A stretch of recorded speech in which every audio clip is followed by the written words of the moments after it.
Mit navn er Josefine Emilia, og jeg skal ride ved Masterclass-showet i Vandensbæk den 12. maj, hvor jeg medbringer mig en meget sensitiv hest.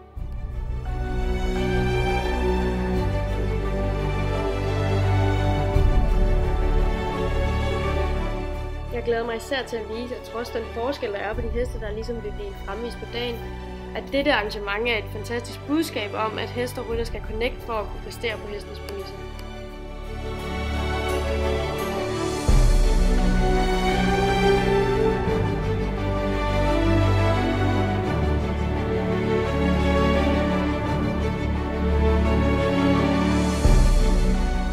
Derfor håber jeg, at vi ses til en helt fantastisk dag med masser af inspiration og masser af glæde.